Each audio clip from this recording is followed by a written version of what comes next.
তোমার জীবনে যত কষ্ট যা হয়েছে কি না কি হয়েছে, কয় কোটি টাকা মার খেয়েছো, কয় লাখ টাকা মার খেয়েছো, এবং কে বাদ দিল না, কে বাদ খাওয়াইলো, কে কী করলো, কে মারলো, কে মনে কষ্ট দিল, কোন গার্লফ্রেন্ড মনে চাকা দিল।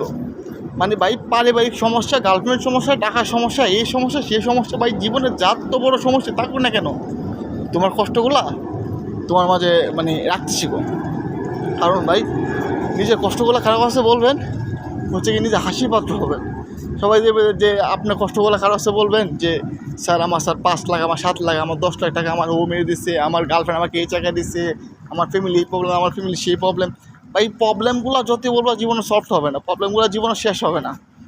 ইভেন কি নিজের মেধা, নিজের পরিশ্রম দিয়ে যদি পারো তাহলে সব কিছু শেষ হবে। কিন্তু যদি ভাবো যে কারো কাছে কষ্ট বলার পরে যে আমার কষ্টগুলো শেষ হয়ে যাবে, সে আমার কষ্টগুলো দেখবে, সে আমার করবে, সে আমার করবে, ভাই সবই পাও যেন কি সবই তোমার নিয়ে সবাই মজা নিব। সো এত মজা মানে সেটা লাভ নেই ভাই। নিজের কষ্ট নিজের কাছে রাখতে শিখো।